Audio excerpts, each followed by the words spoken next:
Cancel culture is about canceling it. Up yours.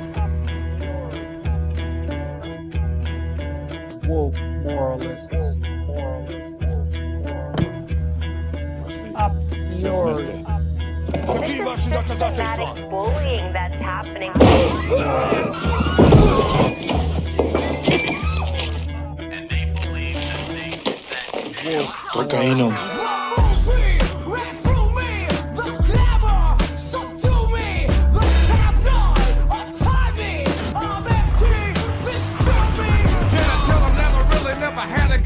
But it's the wax that the Terminator X spun. Now they got me in a cell cause my records ain't sell. Cause a brother like me said, well, born like this, it's born like this, immaculate conception. Not transform like this, perform like this, which yells you a new weapon. I don't contemplate, I meditate, then off your head. This that puts against the bed. This that I got realness, I just push, cause it's in my DNA. I got millions, I got riches building in my DNA. I got dark, I got evil that rot inside my DNA. I got off, I got trouble, some heart inside my DNA. They seem animalistic is what I mean. No, they're worse than animals. The woke mob, they ruin everything. They stop Ben Shapiro from going to events and speaking. They stop Ann Coulter from doing it. I will never surrender even a single inch of ground to a pitchfork mob. You never cave to the mob. We will never bow to the mob. Ever. No matter what. Do you see the final expression of cancel culture in terrorist groups like We'll see who cancels who. They want you to comply. Hello. Hey, how's it going? Can you hear me all right? I can hear you just fine. You sound great, actually. Thank you. How are you doing? You sound great as well. I'm doing okay. How are you doing? I'm doing good. I actually had a very funny past hour of I'm not sure if this is really online. So if you're not familiar with any part of this, feel free to be like, Lance, get help. But there's a right-wing mid-tier culture warrior type content producer called Smash JT, who basically makes like anti-woke video game content. You know the types, like the quartering that style sounds stuff. Familiar. Yeah, that does sound familiar to me. And he has been going after Alyssa Mercante for a very long time. And she eventually sued him because he wouldn't stop saying that, like, she sucks dick for money. Like, he's got, like, hundreds and hundreds of hours, of clips of him be like, she sucks cock for money. She loves to suck dick for money. She's a prostitute, like all this stuff. So she eventually sued him. That's the funny part of the story. Part of that lawsuit just revealed discovery of his leaked ChatGPT logs, who he apparently has been using as his legal counsel / creative team behind his own tweets, posts, videos, and etc. And he has been like for years apparently arguing with ChatGPT so much for it to be like, stop saying that like DEI is a myth and white people aren't oppressed. Like, I need you to tell the truth about the wokes. Like, and like now it's all been leaked for the public to laugh at. And that's what I spent the last hour doing, was laughing at it. It was like, the shit was so funny. That sounds amazing. I'm really happy the public has this. It's maybe a good video for you down the road because of like, it really goes to the core of the people who effectively are, I hate women in video games, or representation that features like, women in the writing staff, or gay characters or trans characters, or a black Jedi or stuff like that. Like, that's beyond the pale, that kind of stuff. All those types. He doesn't even really care enough about the shit that he spews to make his own content. Like, he was getting ChatGPT to make outrage videos and write them for him. Like, explain why the new like Indiana Jones is anti-woke, DEI, Sweet Baby Inc. And then like ChatGPT will be like, that makes no sense. I don't understand. And then he'll like, do a parody where it says that it's like anti-woke, blah, blah. And then I'm like, oh, okay. And then it spits out like all of his points and facts that he would put into his videos. Like, it's all there now for public record. They got exposed. That is so embarrassing for him. How big is this person? Is he like 100K subs, 200K subs, or like how big are we talking? Like, you said mid-tier, so yeah, 120, I think. Smash GT. That's pretty big. That's pretty damn big. 131,000. Okay. Wow, yeah, that's big, and he is not producing his own content. He's having an algorithm think for him. Some of it. He I'm just looking at his website now, and there's so many videos on the quartering, which is also funny. If you haven't heard, the quartering got exposed this past week as well for his own scandal. Oh no, I haven't heard this either. Okay, Mike, I'm so curious. I'm so excited, Lance. You said that like I have to tell you to seek help if it's too online for me. I'm eating this shit up. Okay. All right, I'm so curious. For Jeremy Hambley, aka the quartering, do you think the scandal is A? Oh, a test. Something involving potential closeted bisexuality, pansexuality, or homosexuality? B, a possible partnership or cuckoldry involving a wife? C, the exposure online of him holding down another man's head in a sexual position as part of cuckoldry? Well, that's a lot to consider. Okay. So I'm doing my gaydar scan and it's all coming up straight for me. So I have to go with the latter two options. I'm going to say that given the shit that he talks about, he's probably got some really out there kinks that the right would not be necessarily open to. So I'd have to go with the holding down the man's head. That would be my guess for cuckoldry. Is that correct? Partially. The answer was all of the above. Oh, whoa. Okay. I did not see that curveball.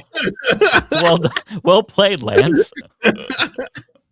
There you have it, internet. Happy Thursday. Hope you're all doing well. Wow. So yeah.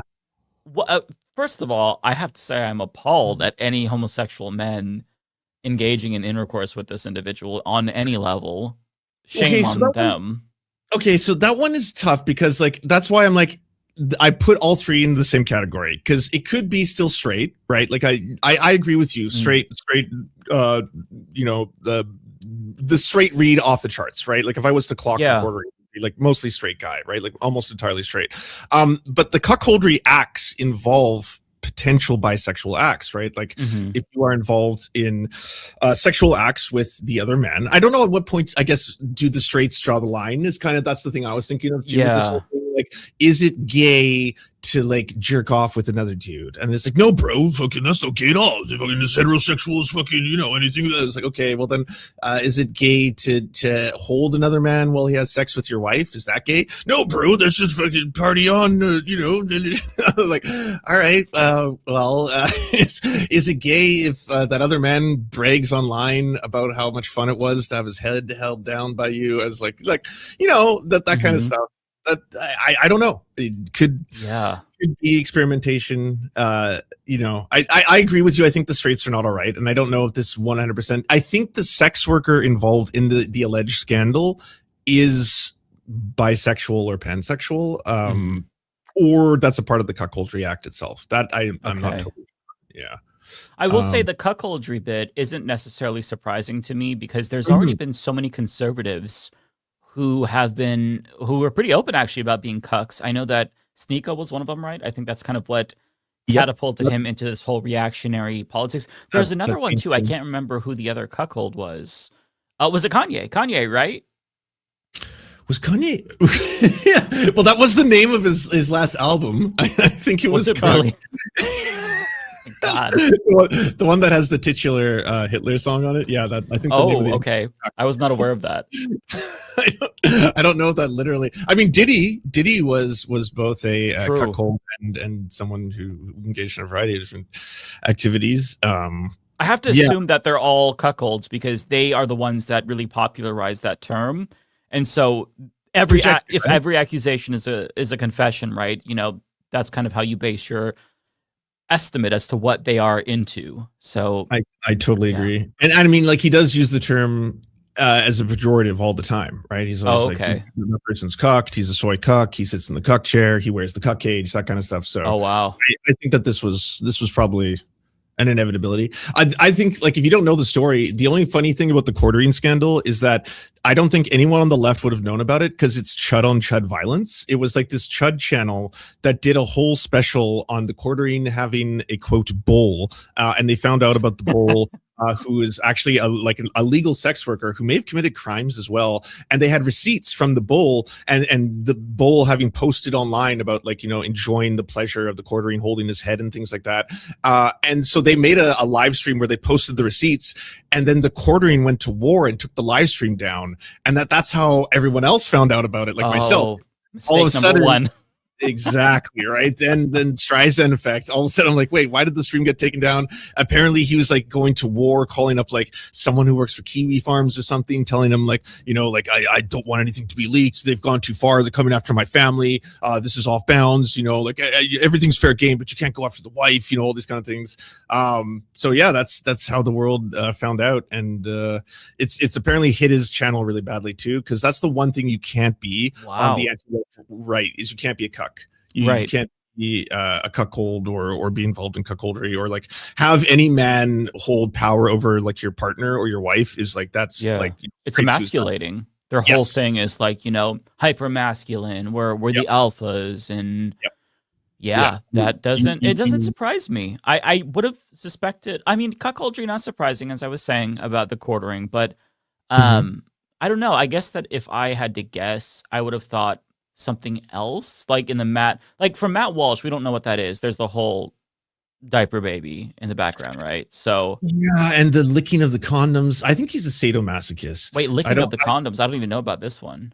Oh, so like all the shock jock shit he was doing back in the day. One of them is he films one of like the interns near a dumpster, and they see a used condom, and then he makes him lick the inside of the dumpster beside the used condom on camera. Yeah, well, like you can hear Matt Walsh audibly in the video being like, "Oh, hey, that's so well, bro, gay, bro," you know, all that kind of shit, right? Like like jackass. So he was getting his raw fox, or his did I say that right? His rocks off. Yeah, rocks.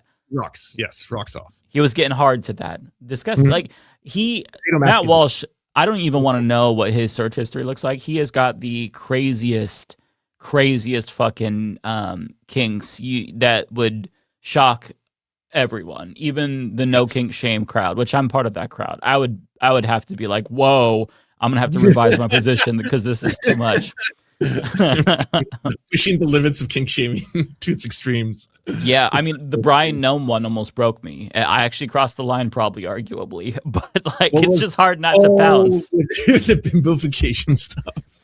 I mean, I saw your video on that. You were calling out the rank hypocrisy of it all more than anything. It wasn't at all that, like, you know, anyone should feel ashamed for cross-dressing. Exploring bimbofication, which that was a fetish I didn't even know about. I knew about expansion and porn, but I didn't know specifically the bimbofication, like that genre, right, was like a hyper specific niche. But yeah, it's the fact that Gnome and him are like, you know, anti-LGBTQ plus bigots who say that like drag queens are a danger to kids. Like, meanwhile, you're just like, you know, the fucking what is it? Pay me more, slop daddy, as I slurp my fucking whatever loon juice he was saying to the. I can't remember what the recordings were, but it was wild. How the fuck does someone get? Like, I'm just okay. So between that and who's the other piece of shit, Swalwell. All these people, I'm astonished that they have skeletons like that in their closets. And they still have the confidence to get out there and do these shows or these programs or like run in politics or like become was there no background? Was there not a single, like, this seems like a very easy, we did a light background check on you. Some stuff came up. There's a couple women who have accusations. What do you say? Is this stuff that we can get past? Should we admit to it now? That kind of stuff. Like, instead, just straight up like, so confident. I think they think that they're never going to get caught, or they just don't think that they did anything wrong. Like with Swalwell, maybe he genuinely believes that what he did was not criminal, which is crazy because, like, if you have a big secret like that hanging over your head, it really affects every single thing that you do. I mean, like my being in the closet is not comparable to what they did. Those are criminals, obviously, but like I would think about everything. Like, should I go bowling because, like, what if I throw the ball too gay? Or roll the ball together, you know what I mean? Like things like that. Like it's over your head, and so like the fact that they're just like so confident, and his wife is, Brian Noem's wife is just going out there, signing these laws, banning gender affirming care. You would think that they would want to be less conspicuous, but they don't, I guess they don't think about these things. They're not smart enough to consider that. And they probably just don't think they're ever going to get caught. It's crazy to me because Brian Noem's not a criminal, but Eric Swalwell, I'm glad that he resigned, but he should be in fucking prison for the allegations that came out. I think that needs to be a priority for Democrats and Republicans, to be fair. Anyone who commits crimes like this, it's time to start locking them in jail, because very clearly, the Me Too movement was great in that it gave a lot of people the confidence to come out and share their stories. But there were just a couple of individuals who were held accountable out of that, Harvey Weinstein and whatnot. You had Louis C.K. canceled, but he still has a career. But we need to start putting these people in jail. Bill Cosby got out of jail. Right, yeah. Louis C.K. won a Grammy afterwards. He's fine. Yeah. You're right. I think Harvey Weinstein is the only extreme example. And even in that case, Candace Owens is trying to get him freed right now. I don't think he will be, but I think there's still an effort or at least a pushback of people being Me Too went too far or something like that. Mm-hmm. And now we're going through pedo Me Too, right? Where it's these pedophiles and pedophile adjacent or pedophile protectors coming forward. And that's just happening every single day. America's not doing no rest. no, we have straight up pedophile culture in this country, and I guess we're all just fine with that. We're just going on about our business while the pedophiles continue to run the government. It's really crazy to me, but I'm not surprised because it's America. But still, I wish that we all had higher standards. Yeah, I totally agree. Yeah. I figured before people arrive today, I don't know if there's been any revelations, but Ashley St. Clair was apparently going to drop huge receipts on Benny Johnson. She just hasn't done it yet, I think, unless there has been the drop yet. But she stated that she had very, very big revelations to share with the world. I have your video on Twitter that you shared, and I am anxiously awaiting this, but at the same time, it's kind of we already got spoilers. Still, right. I'm excited. Yeah. If she comes out and she's like, Benny Johnson is gay, it's yeah, we know, but yeah, tell us more. No. You need something new. You need a new receipt to make this worth the amount of hype you're trying to build behind this release. Right. Because we need to actually see pictures or chat logs to get me excited, I think. So she has to deliver. But this is the video in question where she teases it. This is a message for Benny Johnson. Since I came forward about my experience with that predator, Madison Cawthorn, I had mentioned in my video that Benny Johnson, I had disclosed to him that I had experienced this behavior with Madison Cawthorn. And that the Madison Cawthorn thing, I don't actually. I think I would assume she's referring to the original Madison Cawthorn expose, right? Unless there's something new with regard to Madison Cawthorn.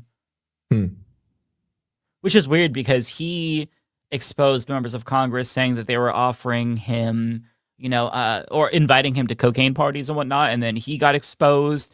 So they all are accusing each other of these things, and I think that there's truth to all of it, but then they also have skeletons in their closet, and I think that they believe by exposing other people, it'll make them less suspicious. But I think at this point, we just have to assume that every single conservative, at a minimum, is a little bit of a sexual deviant, and that's being really charitable. Yeah. to platform this awful human being. However, I'm not a consumer of Benny Johnson content because I value my IQ and I'm not one of his cerebral speed bump boomer followers. Unfortunately, I've watched his content in the last 24 hours because it's been sent to me. And before yesterday, I was unaware of the content that Benny Johnson had been putting out about me on his show, including about my family and my children, and that I should lose my child, that I am not a sane parent, that I am a narcissist, making up lies about my finances and my family situation. So, Benny, I have been sitting on the receipts of you for far too long. You and your sociopathic behavior and the way you operate your businesses and your grift.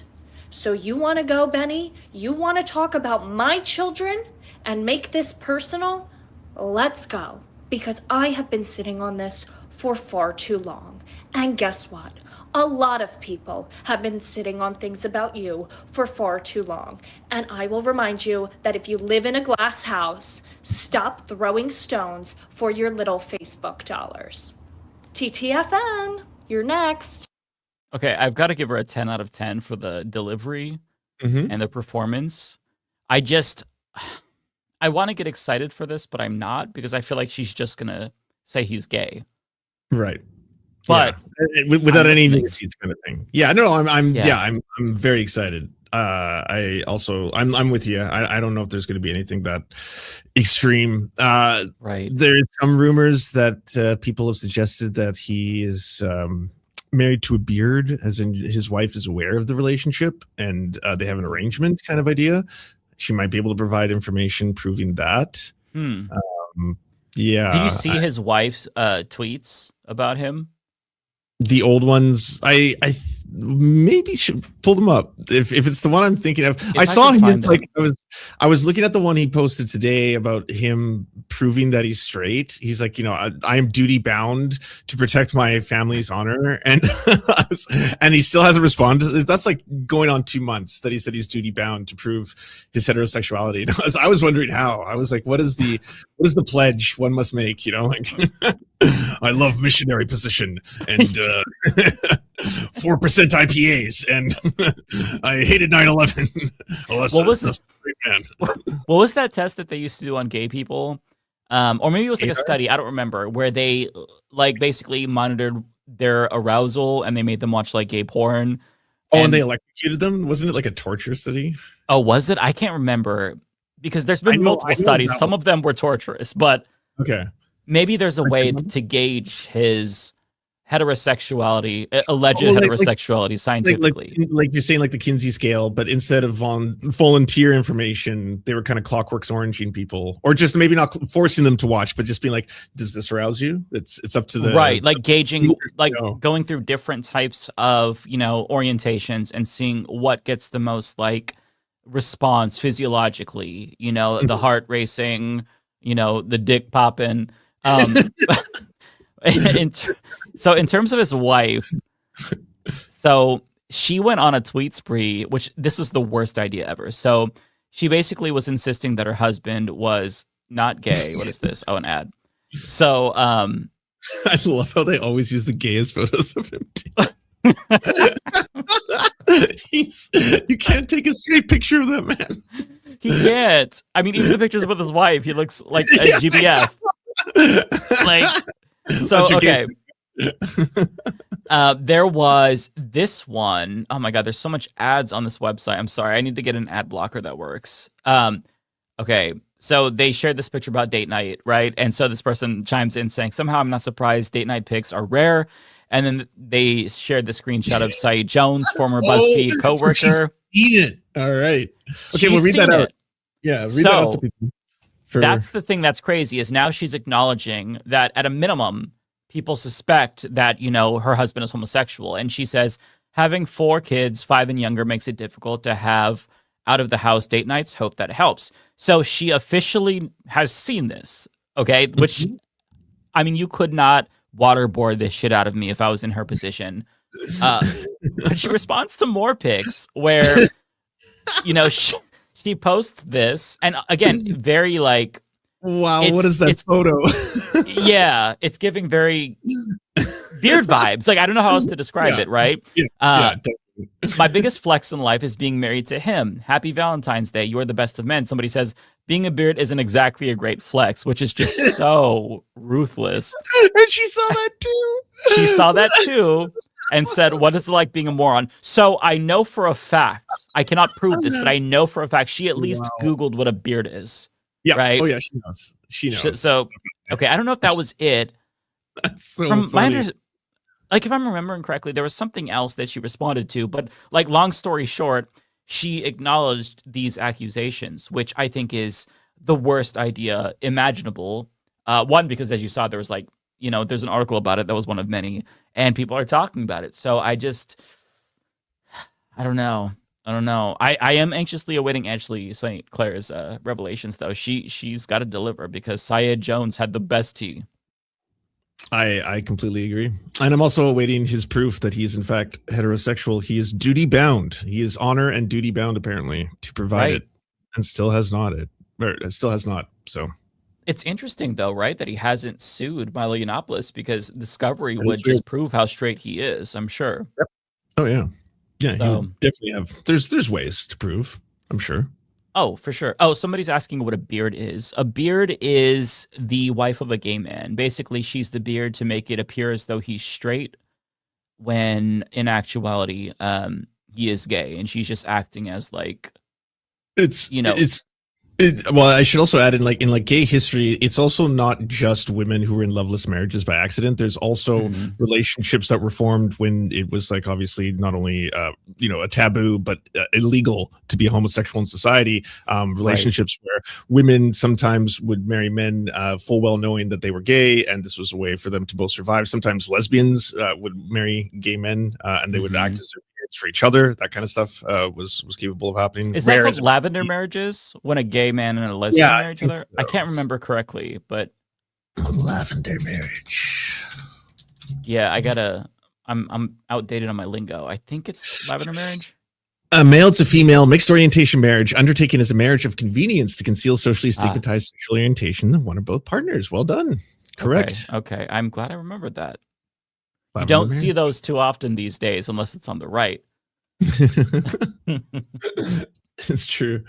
By our gay powers combined. Exactly. Yeah. It's actually, it's kind of cute. In a horrifying repression way. Yeah, it's like it's a gay marriage. Technically. Yeah, it's technically a gay marriage. The first gay marriage. It's the original. Yeah, the OG gay marriage was lavender marriage. True. So I wanted to share. Okay, this is a weird topic, and we'll get to the substantive stuff in a second, everybody. But I wanted to get some silly stuff in the agenda before it gets too dark. But so there was another story about RFK Jr. I'm pulling up the video from TMZ, and I don't know where this came out. There's either in a book or some shit, but long story short, he chopped off the dick of a raccoon. And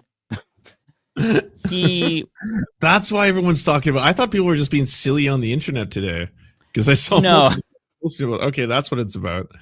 I'm caught up. He said that he wanted to study it, right? And this is in addition to the bear cub body. There was something else that he put on the whale carcass. It was a whale, right? That's the one that he strapped on the car. He strapped it to a car, and the whale juice was like going into his children's mouths. So they had to put bags on the side windows or something to collect the whale juice. Well, people have questions about the raccoon penis. Kyle Kalinske tweeted, "Did he suck it off?" TMZ caught up with him and asked him a question about the raccoon penis. This is real life. Oh my god! This is American politics in 2026. This is the health secretary. I love that TMZ is doing this exclusive. Robert F. Kennedy Jr. mum on being the Bobbit of roadkill. The Bobbit of roadkill. Oh my god.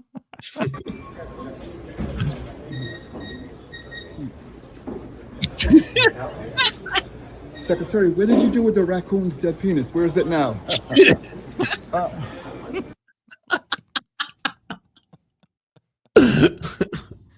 Just another day. Sentence, Secretary, what did you do with the dead raccoon's penis? It's just, that's a banger. And what's great is that was not a random sentence to him that he didn't understand. He processed it, understood the assignment, and then laughed a little bit. I was like, all right. Right. I genuinely do want to know, because he keeps doing this. He very clearly has a history of taking animal carcasses, and this is not normal behavior by any stretch of the imagination. There's something seriously wrong with this man. That's not a regional thing. It's not a like. Believe it or not, where's he from originally? Jersey? Is that a Jersey thing? I mean, I've never heard of this. If it is a Jersey thing, maybe people from Jersey can chime in the chat because you're kind of under attack right now. So yeah, I gotta be careful. I'm gonna have so many people be like, "Wait, what the fuck? He's not from Jersey. That's not a Jersey thing. We don't collect whales." All right. Yeah, I don't know. It's just so weird. This is honestly serial killer shit. I guess they torture live animals, but still, like this fascination with carcasses is so. He was born in creepy. DC. He's from Washington D.C. He was born to be in politics. Yeah. He's by the way, in addition to all of the animal carcass stuff, he's in the Epstein files. He flew on the Epstein jet, volunteered that information on Fox News. Mm-hmm. He also went on dinosaur bone hunting expeditions with Epstein and Ghislaine Maxwell after he was a convicted pedophile. After the fact. God. Yeah. So, he's well over the Epstein files. It's not great. Did you, Mike, if you haven't seen it, show the clip of him getting roasted today. Did you watch the one where someone's holding up a sign of one of his own quotes about black children being like addicted to Adderall and shit, and they should be separated from their families and thrown in like white farms? And Yeah, stuff I'll like pull that up. Oh man, it's so good. I was just like, not only is it wild that he said that, he doesn't, it's like, it's so fucked up that he doesn't believe his own quote. He's like, I never said that. And they're like, no, you very clearly did. Like, this is like, and he's like, I don't know what that means. And then the woman's like, no one knows what it means. It's like neo-phrenology. I don't remember. It was one of the it was Linda Sanchez who was questioning him, and I just love the quote from her. I'm gonna read it real quick. You're spending taxpayer dollars to drink milk shirtless in a hot tub with Kid Rock. Somehow you think that's a better public health message than informing the public about the benefits of vaccines. Really?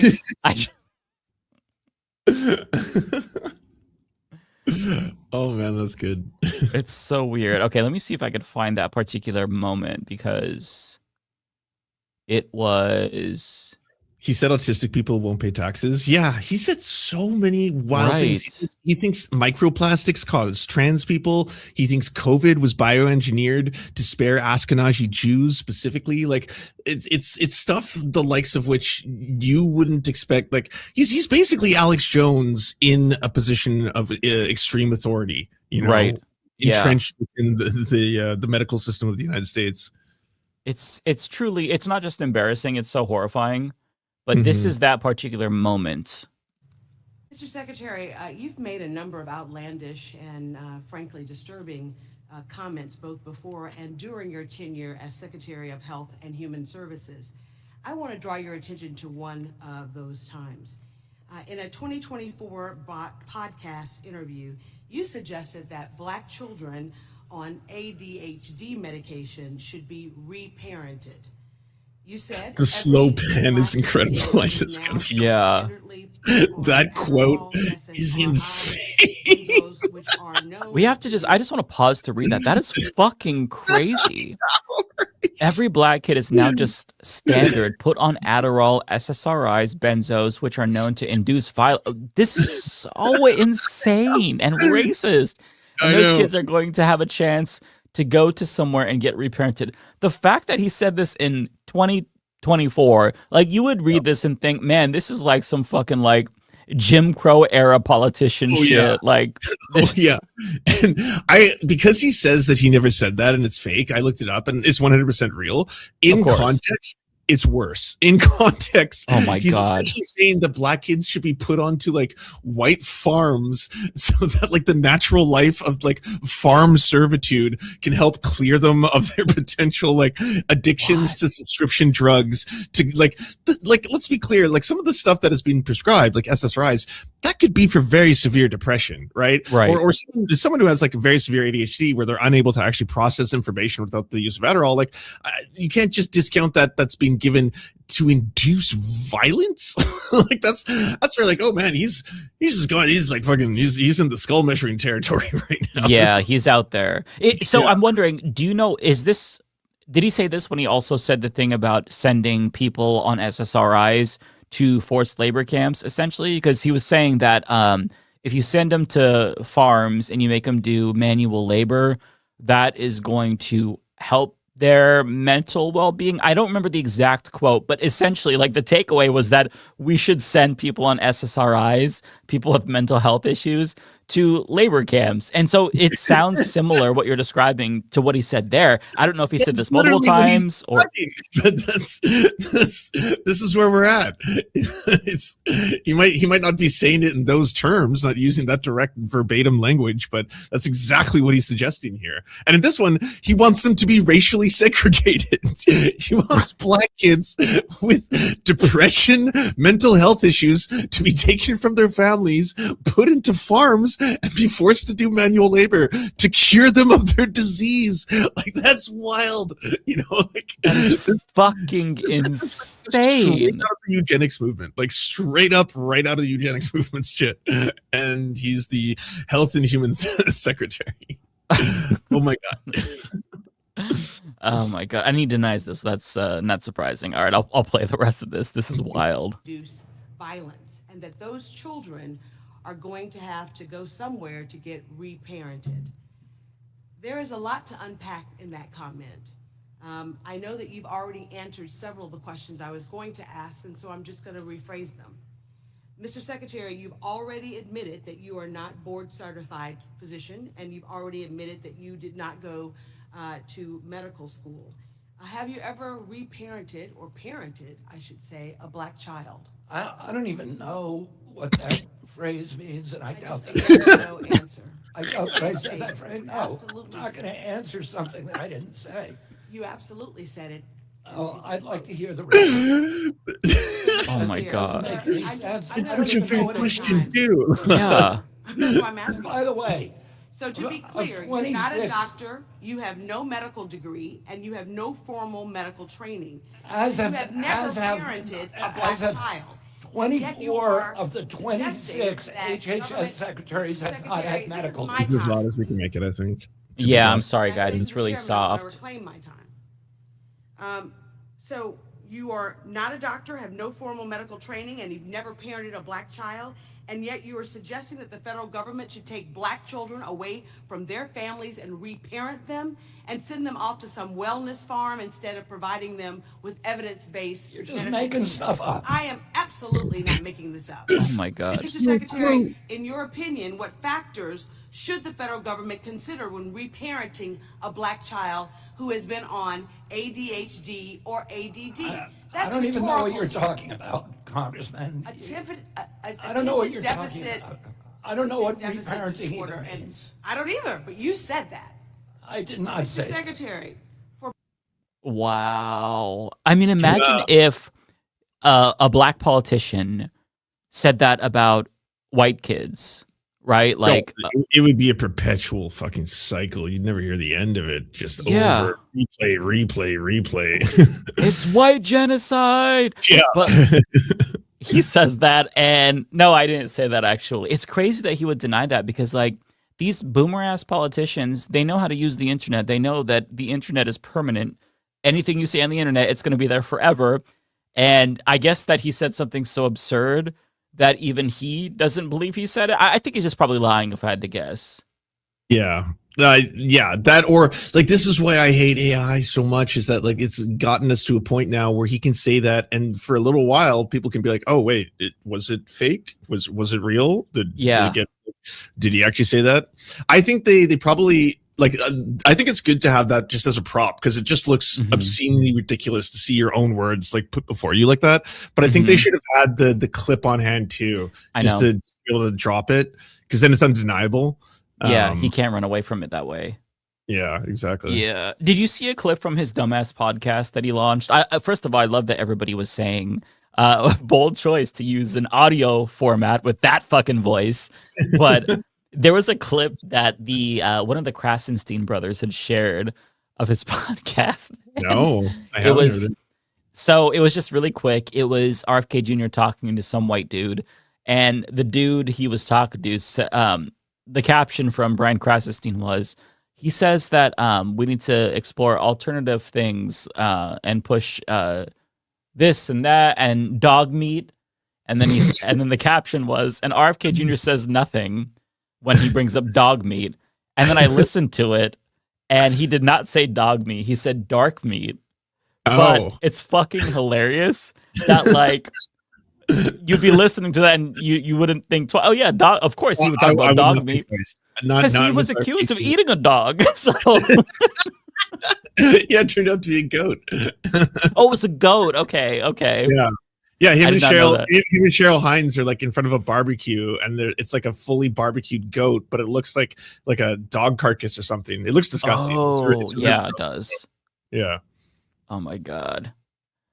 I just don't know what to do with these people aside from throw them into permanent re-education camps. It's just exhausting. it's so exhausting. Yeah, it's terrible. Yeah, just a complete imbecile and a total embarrassment.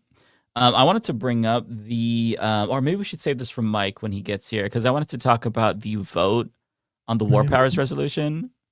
Maybe we'll save that for when Mike gets here. But we should probably also address the current situation. I know some of you already know Matt hasn't made like a statement about this publicly yet, but Sam on Majority Report said that Matt's father unfortunately did pass away earlier this week. We have not talked to Binder since that happened. We talked to him before it happened, and a lot of people are asking like what they can do to help Matt. He isn't necessarily said, but I would highly, highly encourage you to send super chats his way. We're streaming on his channel, so you can do that. And also, if you really want to support him, go to patreon.com/MattBinder. We don't know the particular situation. We don't know if there's going to be funeral expenses or medical expenses. I can tell you, aside from this, Matt is going through a hell of a time. Just life has been a motherfucker to Matt. Just things out of his family's control. So he could really use that support right now if you're able to. So yeah, I'd say if you want to really help, just go to patreon.com/MattBinder if you're able to, because that's the only thing I could think of. I think right now he probably just needs some time, because that is really difficult to process. I mean, a lot of you probably remember Alan, Matt's daddy, was in the chat every single week. Just the kindest soul. So really, really, we feel for Matt right now, and we love Matt. So I can't think of anything else that would be helpful right now. So yeah, if you can support him, that would be really appreciative. He won't be able to read the super chats. I'll read them later that you send to him. Don't send to me. Send them to Matt Bender tonight. I'll read all of the super chats. And even if send all of them to Matt Bender. And you know what? Maybe say that they were intended for David Dole to make it extra sweet. Just so Matt knows there you go. that you were accidentally donating to him instead of David Dole, so he can have a little extra joy with each donation. He would really appreciate that. For sure. Yeah, definitely. But genuinely, everything that Mike said is really true. Go if you have $1 to spare, go to his Patreon, help him out. It would mean a lot. Yeah. This is not easy. Like, I lost my dad in 2020, and it was terrible. The difference is that I had years to prepare. My dad was sick for a really long time. This was really sudden. So,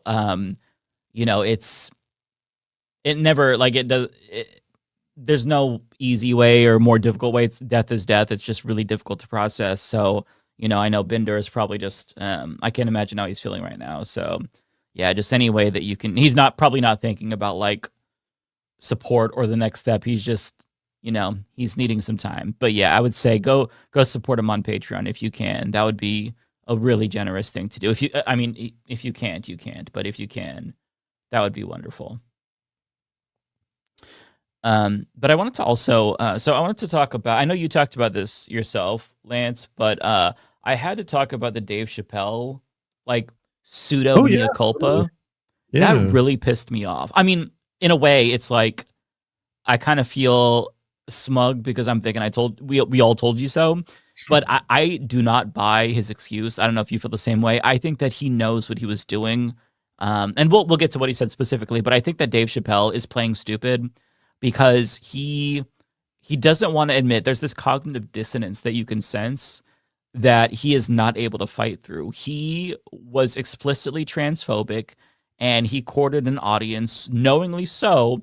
And then when he really saw the people that he made a bed with, he thought, "Oh, this is gross. I don't want to be associated with these people, with Lauren Boebert, with these fucking freaks who obsess over trans people's genitalia." But I mean, like, if you go back to his specials,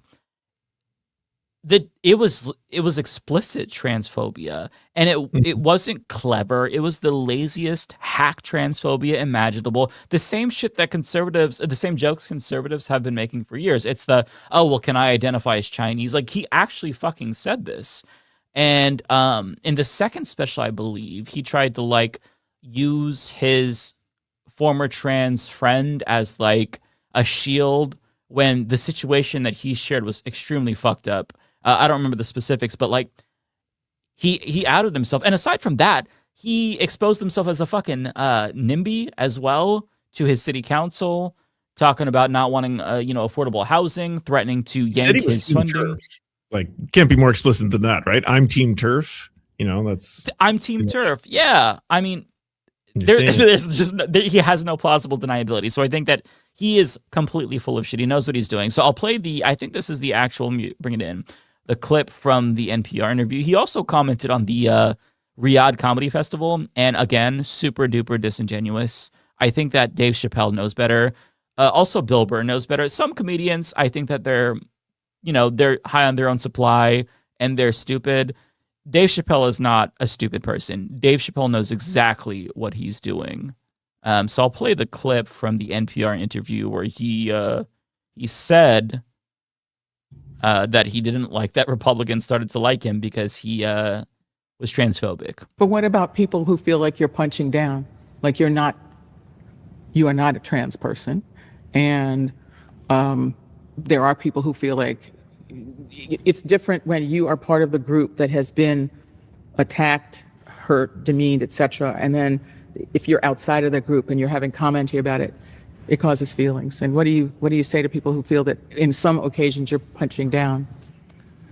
Well, okay, this is a conversation that You're bored by, sick of.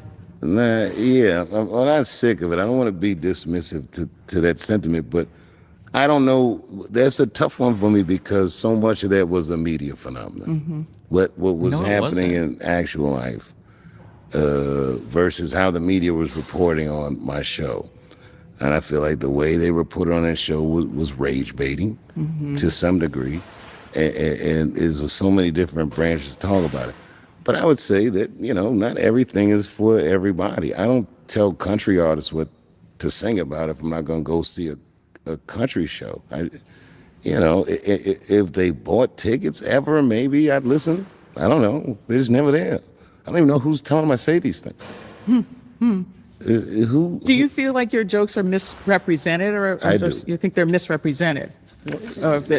For a purpose, which is to it's almost some reporting was as if they almost reported on it as if I was doing something other than a comedy show.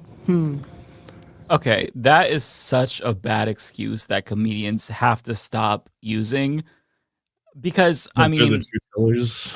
Yeah, we're the truth tellers. It's comedy. Don't get offended by comedy. That is such cope, because you don't get to use comedy as a fucking shield.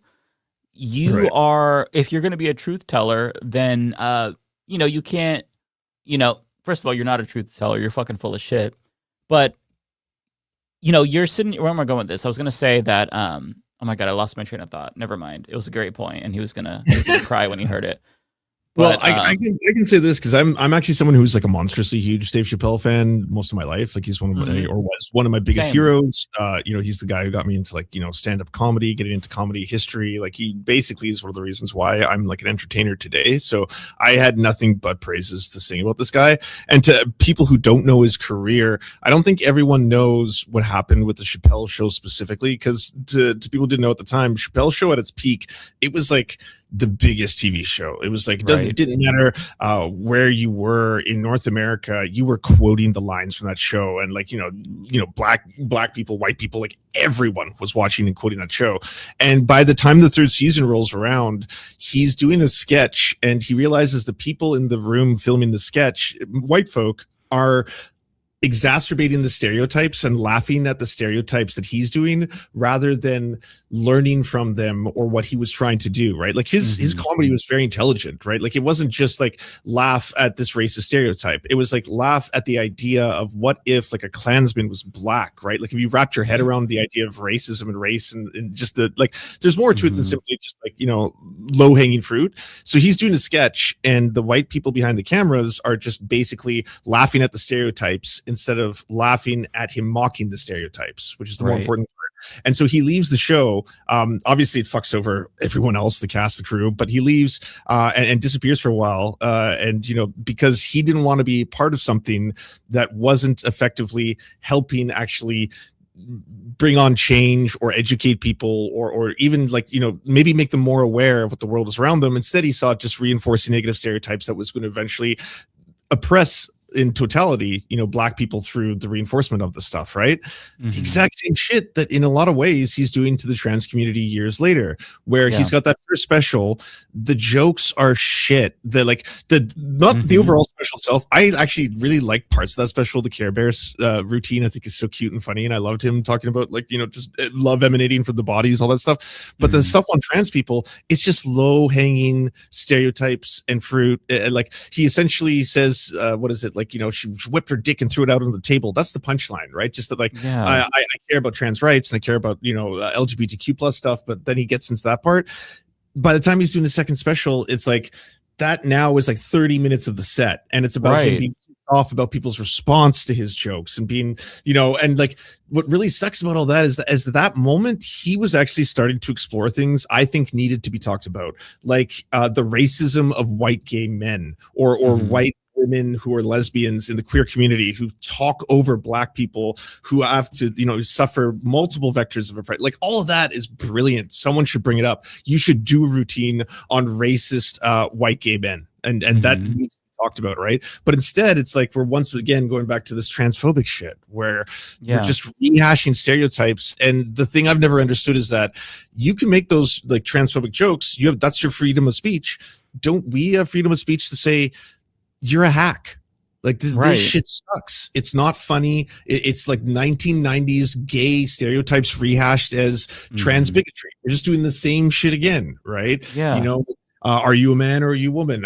Is a man gay for liking a woman? Is it real pussy or is it beyond beef burger pussy? Like that was this whole routine in the second special, right? Like all this dehumanization stuff. You can say that it's like it's not the same as committing like a hate crime. It's not the same as going out and doing violence towards a trans person, but you are like reinforcing the same atmosphere that makes that violence possible by dehumanizing trans people to a point where like your audience and your fans are like, yeah, they're less than human. They don't have real pussies. They have beyond beef burger pussies, right? Like that shit. You're talking about a human being, and you're talking about them in the sense that they're literal trash or food or a dog or a cockroach, like whatever you're doing there. That shit. Well, now you're watching MAGA do that with state enforcement, with actual policies and laws, and now shit gets real. Now it's like, oh, this stuff is scary as fuck. Like, look, there are people in the streets. Like, there are, what is it, over 100,000 or maybe 200,000 trans people in the US have had to relocate and go to other states and shit like that. Like, shit is actually getting very real for trans people who are being exterminated and persecuted and rounded up on all this kind of shit. So now it's like, oh, MAGA is doing what I did, but more extreme. Right. Or it's not a joke to them. And I think that, tell me if you agree, I think that part of it is that he was basically crashing out because he interpreted the backlash as, oh my God, they're trying to cancel me. I'm just a comedian. You couldn't take me too seriously. And he thought that people were basically saying you can't tell jokes about trans people, when it wasn't that he was telling jokes about trans people. It's that they were the punchline. He was punching you down. Like there are people who make trans jokes, but they're not the punchlines. Like they're inherently supportive of trans people. Trans people tell hilarious jokes, but it's always about humanizing them. Yeah, very and it's edgy, like it's not like tame, like it's fucking, it's jokes that aren't at their expense. So at a time when they're being basically persecuted by most states in the country, he was like the wind in the sails of the Republicans who felt like, oh, okay, well, if Dave Chappelle says it, this is like a liberal icon. He's a comedian, a legendary comedian. So if he says that this is okay, then we're onto it. He's normalizing it. So, he refuses to understand that what he did was indeed punching down. Like, I think that if you're a comedian, and I don't want to get into the heads of comedians, but they think that if they just are an equal opportunity offender, then it's fine. Everything is copacetic, right? But it's about what you say, though. That's the thing. Yeah. Like, what you say matters. If you are dehumanizing people, society. We're not living in an equal society, so you can't be an equal opportunity offender. That doesn't apply, right? Right. That's not the world. It's just he doesn't understand that he is a very influential person with a lot of power, and he legitimized a lot of the dehumanizing attacks against trans people. It doesn't matter that the context was he was joking. It doesn't matter what his intent was. What matters is the outcome, and the outcome was objectively harmful, and he didn't listen to trans people. There were protests on Netflix because they were very clearly hurt by what he said, and you can disagree with the individuals who worked in Netflix that wanted to deplatform him. This isn't a debate about deplatforming. It's just, if he actually cared about trans people, he would have taken their concerns seriously, but he doubled down and tripled down because he felt like he had to be proven right. And it's the same thing that Bill Burr is doing with the whole Riyadh Comedy Festival thing.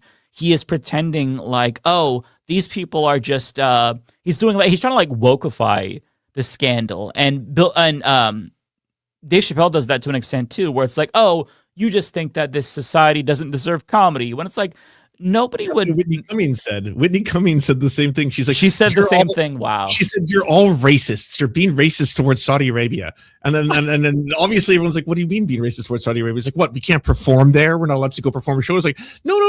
If you want to go to Saudi Arabia and go play at some independent comedy club there, that is fucking badass. Right. That's brave of you to go do that. And honestly, go do that. And then talk about the plight of the people, what it was like, what your journey was like. Was it dangerous? Were you ever worried about the supervision of state censors and stuff like that? This is not that. You went to a state sponsored normalization tour, right? Yeah. It's like the UFC at the White House. Like, everyone who participates in that is doing propaganda to normalize Trump's fascist regime. Doesn't matter if you're like, oh, I'm apolitical, I don't care, I fight for fucking fighting sake. It's like, yeah, but like, you're now part of a propaganda form of entertainment, a propagandistic form of entertainment, and that's what you all did. Yeah, it's who wrote his check. Like, as you said, Lance, nobody would have given a shit if he performed at a small comedy club in Saudi Arabia. It was the Saudi government that cut the check. So they compare it. It's this false equivalence with like, I perform in America all the time. Right, but the American government is not writing your check. If you took a check from the genocidal American government, people would have an issue with that, which is why people had an issue with a lot of artists performing at Trump's inauguration, because that is where you are legitimizing the actual government. So we're not talking about people. So they're trying to have a different conversation than the one that everybody else is having, and they don't want to engage in good faith with the criticisms. And I would buy this shit from all the other comedians. I don't buy it from Bill Burr, and I don't buy it from Dave Chappelle. But this is what he said about the Saudi Arabian comedy tour backlash. I didn't feel wrong being up there. Yeah, I know we were talking about the Comedy Festival in 2025. You did get a lot of fall. You did get a lot of, I don't know what your pushback or criticism for going among other people. Yeah. Okay, the U.S. intelligence did make it clear that they believe that the Saudis killed Jamal Khashoggi in the embassy in Turkey, and you knew that when you went, right? Oh, absolutely. Now, I should tell you. You had no qualms? I won't say that. They asked me to go years before that, and I said no for that very reason. Since that time, the United States government does business with the Saudis. Netflix does business with the Saudis. Everyone, the Saudis finance tons of movies. All these, I know, I see them financing boxing matches and all these things. And none of these things were an issue until I went there. And why is that? As soon as a black man can make money off the plantation, they try to tell you that the money is dirty. Well, okay, I'll go home and spend the money with actual slave owners on it. Where is this clean money you're talking But you said you hesitated for years to go. The years you didn't go. Is that not the most like disingenuous argument? I can't speak to any of that because obviously, like, do you want to hear a white man explain, the black experience? I got no opinions on that. But the comment before that he was talking about how, like, no one had an issue with this specifically until it happened to involve the Riyadh Comedy Festival. It's like, that's just not true, though. People have been calling out Saudi Arabia and them buying up all these American franchises and entertainment for a while, right? Like, this is not the first time anyone spoke out about this. And people have been calling out the amount of like video game companies, like EA Sports just got bought up by Saudi Arabia. Like that EA Sports monster factory is in my backyard. Like I can drive past it. It's in Vancouver, BC. That whole thing is now completely owned and it's going to be operated by Saudi Arabia, right? What that means for the games in the series, I don't know, but it's not like that comedy festival was the first time anyone called it out. I think this was one of those times where it's just like so many people on that bill are the same people who brag about being the truth tellers. Right. We're the censored ones. We're the ones whose mics get fucking taken away from us on our 12th Netflix special and all this kind of shit. And it's like, Bill Burr specifically had a quote that talks about where he talks about taking like blood money for like the Saudi comedy festivals. Like he specifically called that out. So that one's really bad. It was about Beyonce, right? That she was performing for Beyonce performing that Gaddafi's son's birthday or some shit like that. And that's the thing. It's like, okay, is there a hypocrisy? Yes. Like there's no ethical ethical money making in a capitalist system. Understand that, right? That's not the argument that they are making. Like if you are working for EA and it gets bought out by Saudi Arabia, I think that's very different than a multimillionaire choosing to accept an optional gig where they are very clearly normalizing a government that has committed a genocide against Yemen that is unspeakably evil towards their own population. There's a difference. Like this is not something that he had to do to survive. Like these are all multimillionaires. Bill Burr wouldn't have gone bankrupt if he didn't go to Saudi fucking Arabia. It's crazy to me. It's a very big payday. And you know what? I would have liked it better if everyone was just honest and like, I'm just getting paid. Fuck you. And that's it. Right. Then end of discussion. Doing it for the cash, selling out, whatever. They don't care. But it was the fact that we got these preachy kind of like after the fact Bill Burr was going off about how like, you don't know what it was like. Like I had all these preconceived notions of what there's like trying to cut off my head. And then I got there and I saw like American franchises and Chili's. And I was like, so you were a racist. That's all you're saying.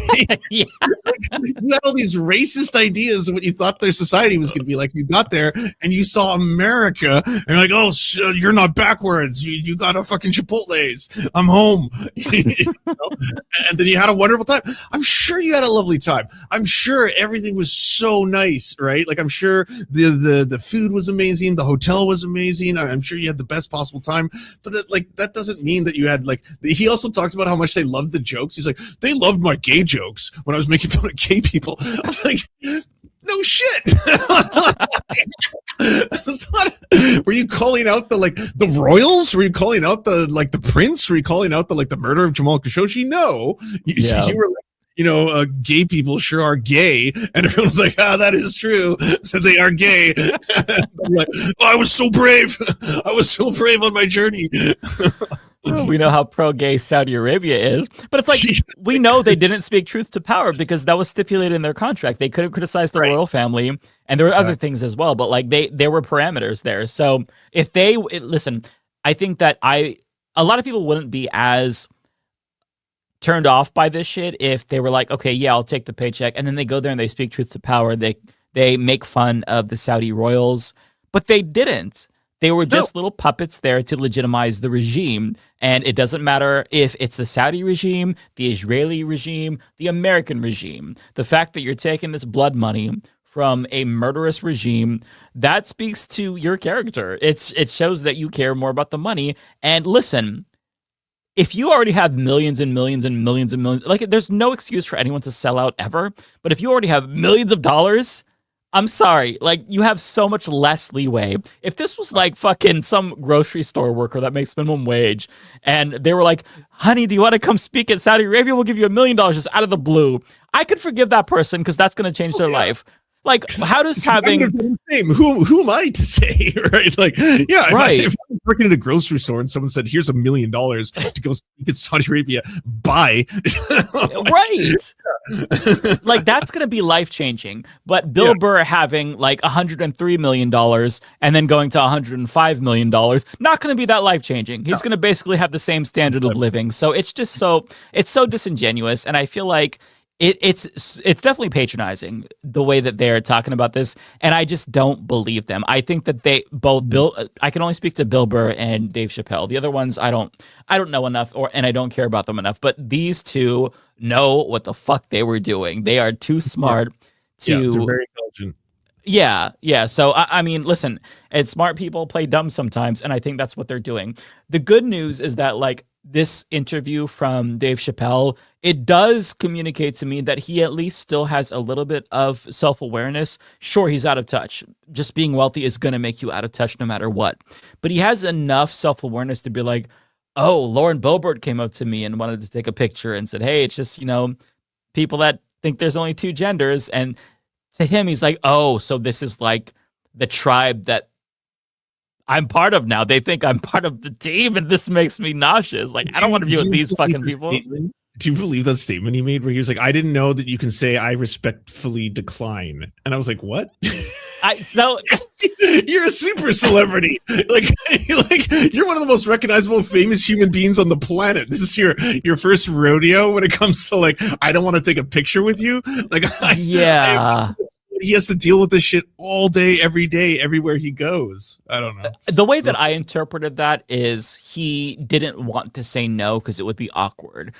Because if he genuinely didn't know he could just say no, I feel like, bro, have you been famous for like 3 days? You've been famous for decades. So I feel like he just didn't want to, like, he wants to be a people pleaser. He's at Congress. He just wants to go along to get along. I don't know why he was at Congress, but yeah, the whole situation is annoying, but I will say I'm like cautiously optimistic that maybe he'll come to his senses. But he is a multimillionaire, so at the end of the day, that's going to influence him. Like, class analysis really is very significant. You can be a truth teller, but then once you live in a mansion for years and years and years, and you surround yourself with very wealthy people, the wealthiest person on earth, Elon Musk, you really grow detached from the struggles of like regular people. I mean, it's still crazy that Dave Chappelle was so stunned that there were boos when he brought Elon Musk on stage. He thought that people would be excited. Until you said that. I forgot about that. That is such a weird moment in like popular culture history where he brought him out, got so many boos, and then they try to salvage it by getting him to say the most recognizable catchphrase from the show, "I'm rich, bitch." And then he fucks it up. He's like, "I'm rich, bitch." And they still do the air horns and it's still like, "Dear, dear, dear." I was like, oh, and it was so painful weird. because Dave Chappelle was very clearly taken aback.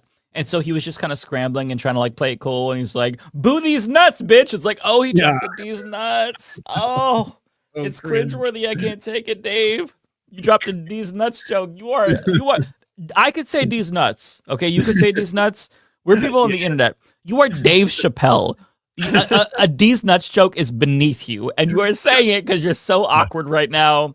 It's just, yeah. Yeah, it was sad. So we'll see. Maybe he will,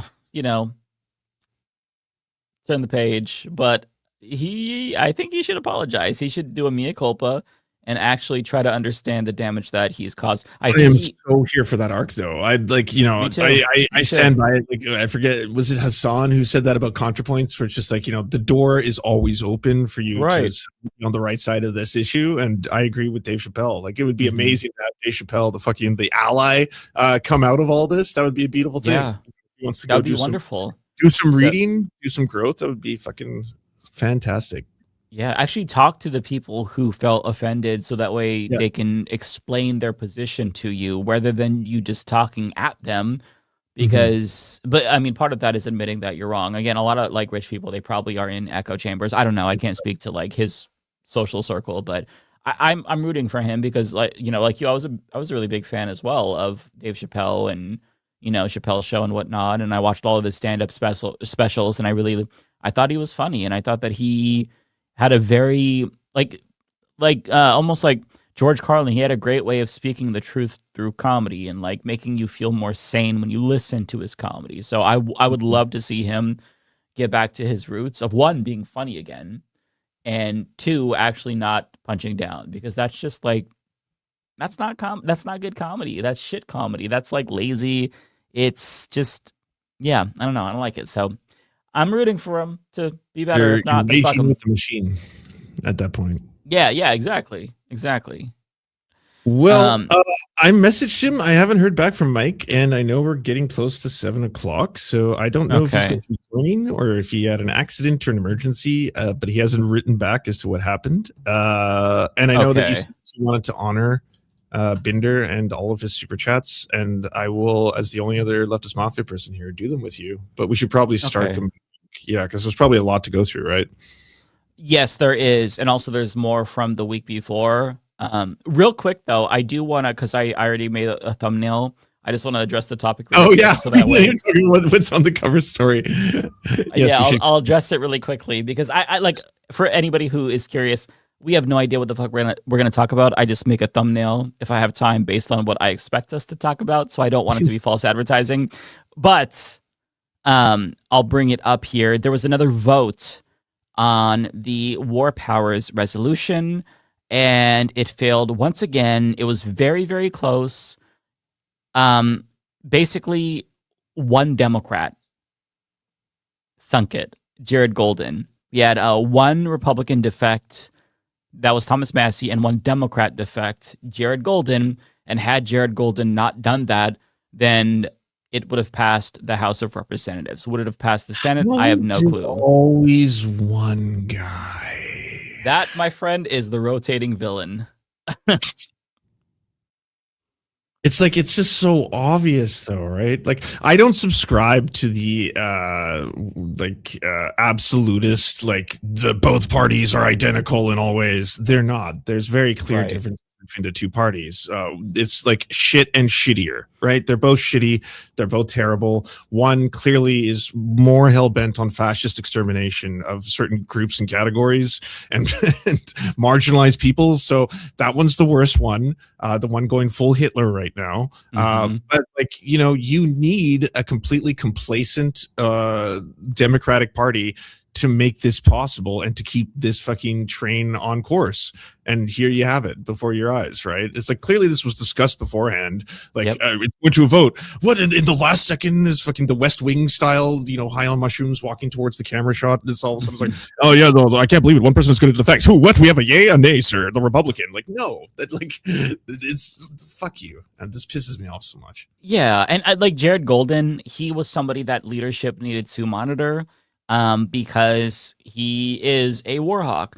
He's going to retire. Like, he's out after this. So, I mean, there's got to be something that leadership could do, but we know that they didn't even try, because it behooves them to let this keep going, because both Hakeem Jeffries and Chuck Schumer, they support this war, straight up. They support the war. They don't want it to stop. Chuck Schumer was talking about this vote just because he knows that that's what the base wants, so he's trying to placate them. I mean, after Trump made that fucking nuke threat, the genocidal threat, Chuck Schumer comes out like a day or so later. He's like, we're going to have a vote next Thursday on the War Powers resolution. Because, God forbid they come back from their hiatus to vote immediately, since this is a matter of life and death. No, we'll just do it next Thursday. Like, as Jerry Rig Everything said on Twitter, just take your time, bud. Just take your time. There's no reason to rush something like this, of course. It's just very demoralizing and frustrating. Having said that, though, I will say that I think that we are winning the battle overall, at least when it comes to Israel-Palestine within the Democratic Party. I have a video about this tomorrow, because there's no way that Democrats can support Israel with their full chest anymore. They have to try to obscure it. They have to try to hide it. There was a vote yesterday on Bernie Sanders' resolution to not send Israel more bombs and bulldozers. Yeah, and almost like the overwhelming majority of Democrats voted in favor of it, and there were just 7. It was Chuck Schumer, Chris Coons, Catherine Cortez Masto, John Fetterman, Jackie Rosen. There's 2 more. I'm blanking on them. I can't remember the other 2, but I mean, it's yeah, they are war criminals, and that should be the final nail in their coffins. But I will say it's encouraging to know that even people like Alyssa Slopkin and Cory Booker, who have been supportive of this genocidal terrorist state of Israel, they even felt compelled to vote no on more weapons to Israel. Like, that's not going to erase the blood on their hands, but it really speaks to the pressure that's being put on the Democratic Party. So I think that we actually have won with regard to the rhetorical argument. The next battle is to like actually get these shitty ass Democrats out of office and not elevate them to more positions of power. Like the Democrats like Cory Booker, Alyssa Slopkin. Great. I'm glad that you're at least trying to placate us now, but you still got to get the fuck out of the party, and you can't run for higher office. Fuck you, because you supported a genocide. If you voted multiple times to send this terrorist country more weapons while they were executing Palestinians, no, I'm sorry. That's just unforgivable. That is completely unforgivable. You can come around, great, but you've got to, like, you can't lead the party. You've got to try to undo the damage that you caused. Like, you can't bring back those lives, but you can, like, go out of your way to shed light on the pain caused by your vote. Like, you have to make amends for what the fuck you did. You can't just like, yeah, I gave them the bombs, but let's move on now. No, fuck you. You're a criminal. So, yeah, I think we've won. It's just a matter of, solidifying those gains. But with that being said, we can go ahead and get to super chats. Lance, do you mind if I run to the bathroom real quick while you read your chats? I can do that. Okay. Oh, Mike is in the chat. So time zones are tough. Mike, we're just ending. I just DM'd you. I was like, what happened? Do you want to just reschedule it for next week? I don't know. Yeah, that's okay, Matt or Mike. I'm sorry. That's no big deal. Let's just reschedule it for next week. I fucked up time zones so many times, so yeah. All right, I'll be back. My fault. No worries, bro. It's all good. We have to read through a bunch of Matt Binder super chats now anyway, since he's not going to be available for the next couple of weeks. But I will start before we get there. Hold on one sec. Scrolling through. Cartoon 49, thank you very much for the $2 dono. The Ellison currently don't own Warner Brothers and CNN yet. I guess is the capital term there. But I mean, they're going to try and buy it all eventually. Evan from Portland, thank you so much for the $10 in honor of a great human who bettered this dark world in too short time on it. I assume this is for Matt Binder's dad. I will send it to Matt Binder in David Dole's name to make it extra amazing for him. And Looney Tunes 9000, thank you for the $4.99. Lance has once again proven me wrong when I said the Leftist Mafia would be back in December. No, I'd love to come on next week. Awesome. All right, let's just do that. That'll probably be easier because we're gonna have to read through all of Binder's super chats now. The Coffee Man Can, thanks for resubscribing with Prime. Jerry Riley, thank you very much for resubscribing with Prime. James from the internet, thanks for resubscribing with Prime. Canceling_culture, thank you for resubscribing. And you're back. I'm good, I guess, if you want to start with Binders. And Mike lost track of time, but he said he'll be here next week. Okay, awesome. Sounds good. Alrighty, so I'm just gonna go through all of them on the StreamYard, and I'm not sure if they're for Binder or for myself. There's a lot for Binder, so thank you all for doing that. But I'm just gonna read them all one by one. So Fred J. Walsh, thank you for the $20 to the Binder family. Tyler Hackner, thank you for being a member to me for 39 months. Gwick, member for 13 months to Matt Binder, I believe. Wow, 13 months. Try to watch your channel for LM. Real John Lithium, thank you for the 10 gifted memberships. So let me write that down, John, so that way I remember to thank you, because whenever I get a gifted membership, it doesn't show up, and I try to put you in the outro. So gifted 10, John Lithium, making a note of that. Thank you so much again, John. You're always so kind and generous. Really appreciate that. Thank you to Rory Gibson for being a member for a month and for gifting a membership. Let me write that down as well. Rory Gibson.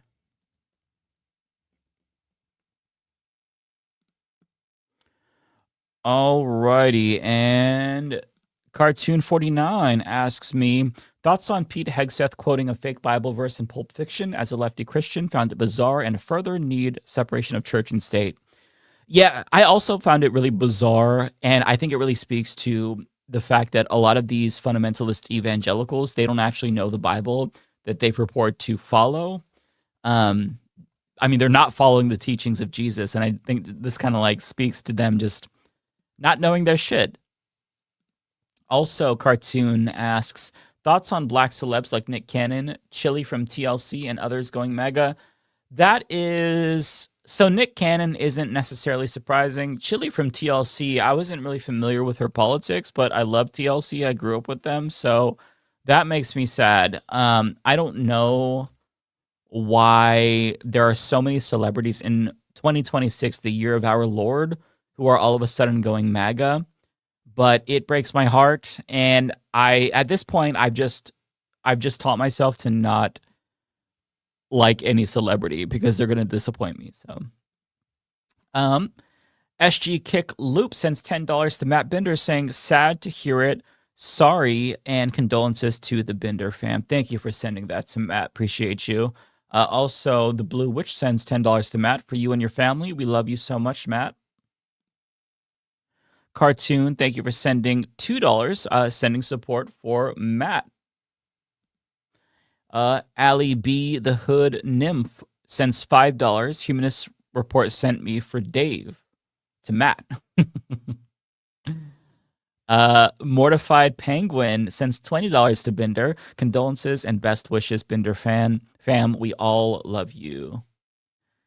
Evan from Portland sends $10 to Binder. Love and support to the Binder family. That's really kind of you all. Thank you for doing this for Matt. Tigwick.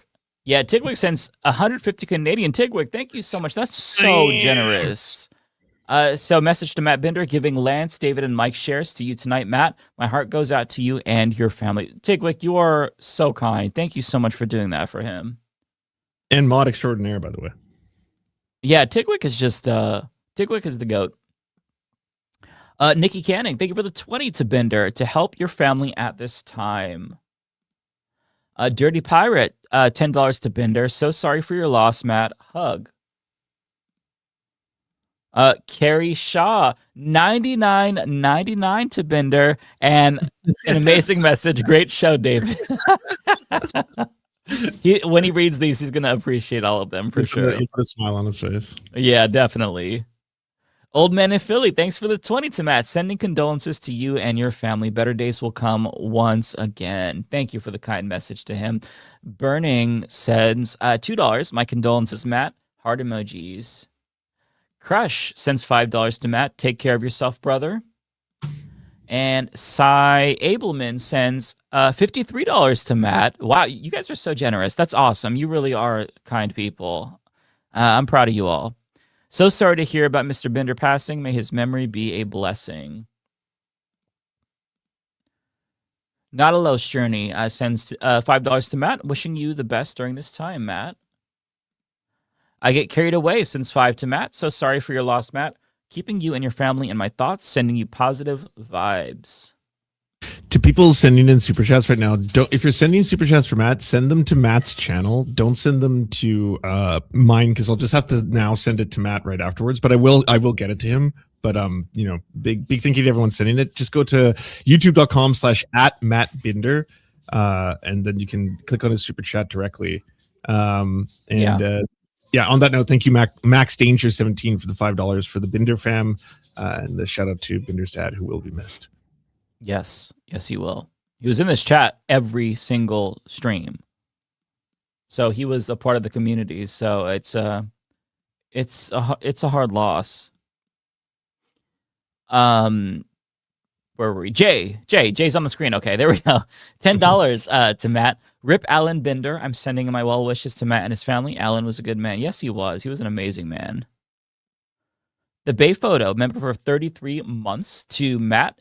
So sorry to hear about Papa Binder. Much love and best wishes to you and your family in this challenging time.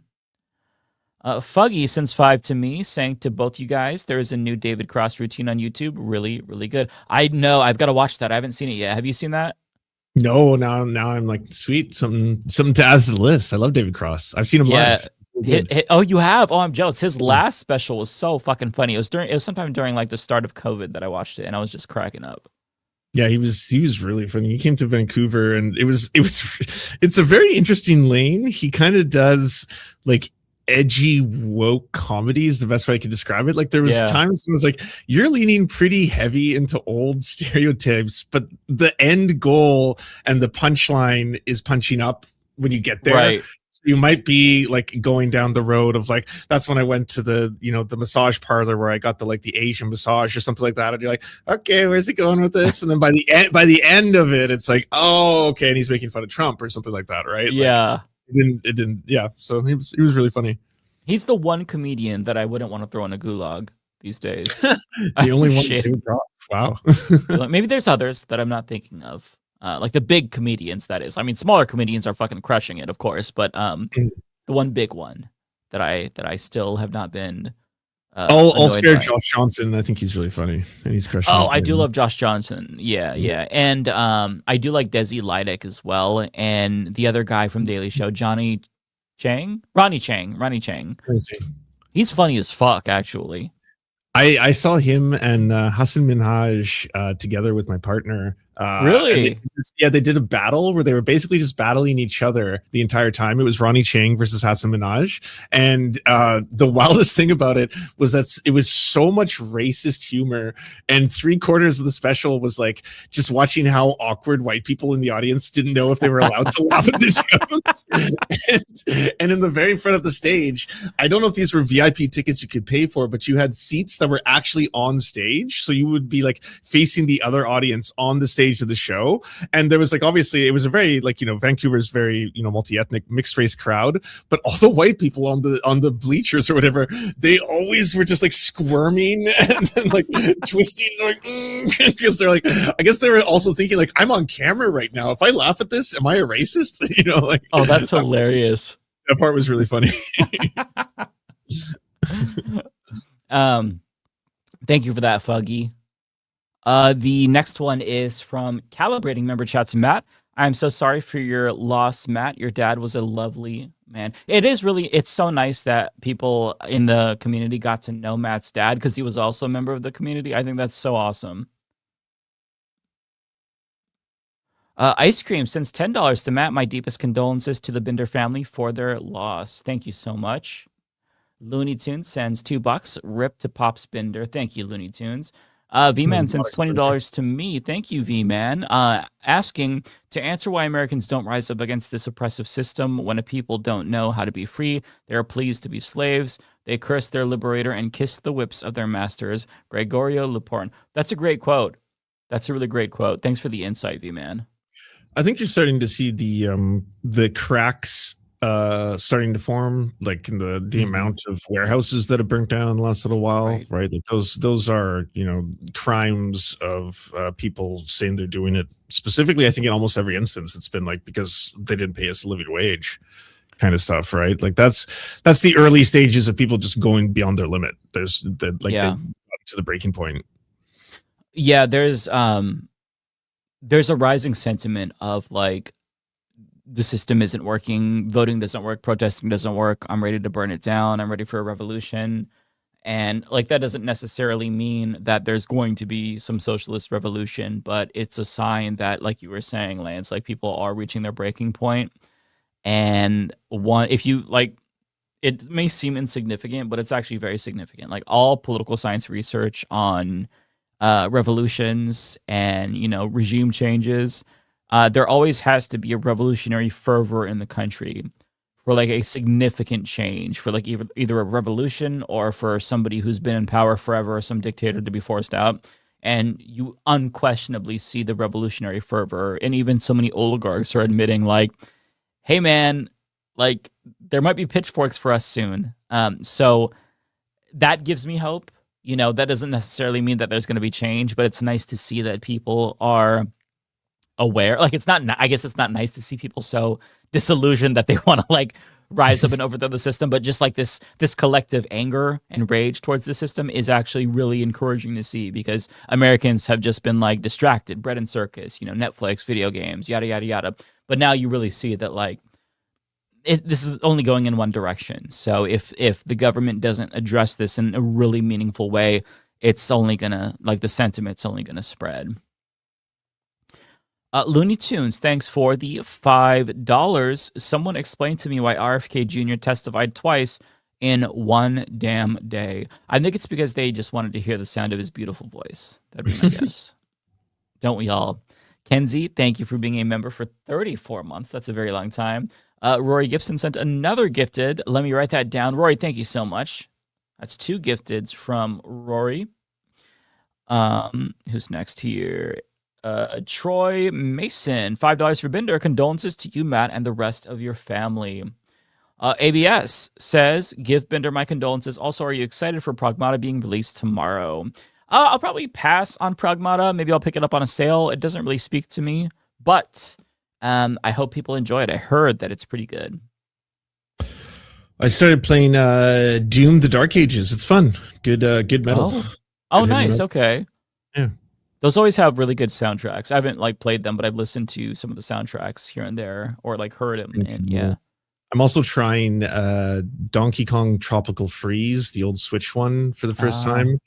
It's challenging. It's like that's a hard fucking game. Yeah, I was like, this is like playing old Super Nintendo games where I'm like, I died, I think 27 times in one level, and I'm only in the second world. I was like, that's pretty wild. No, it's a hard game. So you're not like, you're not wrong to think it's difficult. I played that one a couple years ago. I can't remember when, but I was like, was Donkey Kong always this hard? Like, I don't remember as a kid struggling this much. This is fucking crazy. Yeah, yeah, it's challenging. How's Bonanza? Is that the name of the big new one? Oh yeah. That was my favorite game of last year. It was my game of the year. Oh wow. It was so fucking good. Great music too. Like super campy, but like really fun game. Highly, highly, highly recommend it. Sweet. I think David would agree as well. Because me and David usually have like opposite tastes on video games. So if we both agree. Really? I think so. Not opposite taste necessarily, but he's more like he plays a lot of RPGs and kind of more like, you guys both do, right? Like I don't have the time. Like I love RPGs and I don't mind some RPGs, but I just don't have the time. Like I'm saving a chunk of my life for whenever I can get Expedition 33 or whatever done. Yeah, so good. But like, the amount of RPGs that come out these days, I'm like, this is like an 80-hour game, 120-hour game, or like even the 150s. So I was like, I don't have 150 hours for. Yeah, that's kind of my problem. I kind of go through phases. I do like RPGs, but lately I kind of just go back and forth between cozy games and Souls-likes. And I don't know, nothing else can really keep my attention these days, unless it's a Souls-like or cozy game. I'm not sure why. It's polar opposites, but sometimes I'll switch it up. But I did play, Expedition 33. That was a great game. Yeah, I really want to play the game. Okay. A Social Communist, thank you for the 20 to Binder. I will always remember Alan Binder, Dad, for eagerly greeting everybody who showed up early to match streams. My love to the Binder family. Yeah, he was there every single time from start to finish. Ryan says, condolences to the Binder family. Thank you all so much for sending these. V-Man sends $20 saying today's first of one of my favorite anti-colonial holidays. It's the birth of Jose de Diego, a poet, statesman, lawyer, and leader in the fight for Puerto Rican independence. He also led efforts to fight against the U.S. trying to ancosize PR. Anglicize. But that's Anglicize. awesome. I cannot say that word if my life depends on it. Anglicize. My God. There's some words that my brain just breaks over. Whiteify. Just say that. I can say whiteify. The Caucasian curse. My body won't let me say such blasphemy about the white people. Fuggy says, met some lovely Americans traveling in Italy last week. Oh, that's good. Feel terrible for the state of your country and the, again, beautiful Americans I met that are the best of you. Well, I am honestly relieved to know that the Americans you met, Fuggy, are cool and not psychopaths. So that pleases me. I'm glad that they were good representatives for us abroad. That's good. Hideous Lemon, thanks for being a member for 36 months. Chemical Dragon sends 20 to Matt, saying, Matt, I'm so sorry for your loss and hope you were able to heal in time from this loss. Please know I am thinking of you and your family in this difficult time. Take this donation for funeral or any other expenses you need. That's really kind of you to say. Jack sends $50 for Bender and your family. Wow, he's gonna be like so touched. Marla Surratt sends $10 and says, so sorry for your loss, Matt and family. Aaron Templar sends $20 for Bender with love and condolences. Pickle Surprise 69 says, rest in power, Bender's dad, father of a great human. Cynthia sends $10, says, so sorry for your loss, Matt. Vintage 79 sends £5. No message, but thank you. That's to Matt. Vintage Soup. Oh. Good name. Yeah, it is. Marla Surratt asks, anyone see David Dole's post about bees in Israel? I watched that video and was laughing so hard. Bees. It's so funny. And especially when he got to the part with the Israeli soldier. So I saw the picture that he was talking about. You know, the one with who was like making sheep herding noises at the Palestinians. Yeah. I didn't follow the story. I did not know that that was like that picture was on the cover of some Italian magazine or something like that. Yeah, it was. And they said it was anti-Semitic to share that picture because he was so fucking ugly, and they thought that it was doctored. It was like an actual ambassador said it. That was like, you know, this vile, exaggerated caricature or whatever is racist and like anti-Semitic and all sort of stuff. And I was like, that's like a real photo. And I was, you know, what's wild about that is like, I don't think some people have seen how brutal like colonization it can be, right? Like just the like, I think what's shocking about the photo is how like he's the IDF soldier is like dehumanizing this woman in front of him, right? And like it's really horrifying to just look upon. Mm-hmm. And then the fact that you think that in itself is racist is pretty telling. It's so fucking stupid. It's like a parody. Honestly, like I was laughing out loud I was listening at the gym. I just like burst out laughing. Like that was such a great video from David. Everybody go watch it if you haven't seen it. Cartoon 49 asks favorite underrated games from PS1, PS2 era. Favorite underrated games from PS1, PS2 era. So I really like this game called Metropolis Mania on PS2. It was basically like Sim City, but it was, you kind of like walk around as a character and you're a giant in the city and you have to go and do these like tasks. It was kind of like SimCity and Animal Crossing. It's hard to describe it. It looks like shovelware, and like I'm sure only like 5 people have played it, but I really enjoyed that game for a while. I would say that was a hidden gem. I liked Parappa the Rappa a lot. Oh, that's a fun one. On PS1. I liked what's Virtual Joe? Was that the fighting game on PS2? That was cartoony. That one's fun. Oh, Beautiful Joe? Oh, Beautiful Joe. That's it. Beautiful Joe. Beautiful Joe. That one's really good. Yeah. That's good. I don't know if that's a deep cut. Those are both pretty popular. I kind of feel like I think Beautiful Joe would be underrated, I would say. Mm-hmm. Tropical Ding Dong asks, hey, came in late, but did you see the AOC Psychot news? Is this more AOC having less than adequate political instincts, or is Choicot a bust? I don't know. The video that Tropical Ding Dong is referring to is from Drop Site, where they ask her about whether or not she's going to endorse I've been mispronouncing words all day. I've been doing the same thing where I'm just like, oh my God. My brain is fucking mashed potatoes. So she doesn't really give a good answer. She basically says she's like only one person and she's busy, and you know, if she endorses him, then what about all these other? She just gave a non-answer. I don't know. I think that it's a shitty excuse. He is clearly surging. He's within 5 points of Anthony Weiner. And I think it is horseshit if she chooses to not endorse him. I think that if you are going to get in Congress and then kick the ladder up behind you, I think that's ass. Like, this man was her chief of staff, and for her to not endorse him, especially given the alternative, which is Anthony Weiner, a milquetoast Democrat, I just find it so frustrating. And yeah, I think that this is another one of those instances of her having less than adequate political instincts.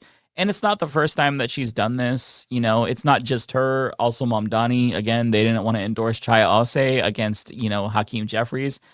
I hate that, because if you actually care about the policies you purport to care about, which I believe that they do, obviously, then you have to change the fucking makeup of Congress. So I don't know what her reasoning is. She did not say, clearly. It was just some shitty excuse. And I was disappointed. I'm not going to go out of my way to shit on AOC, because she still is, she's one of the best members of Congress. But like, in terms of just like the game of playing politics, my God, she is not good at it. She's just not good at playing politics at all. Ignar Husky sends a member chat saying, just sending some love y'all's way. How long you think this new ceasefire is going to last if it hasn't already failed? LOL, but Israel won't abide by it.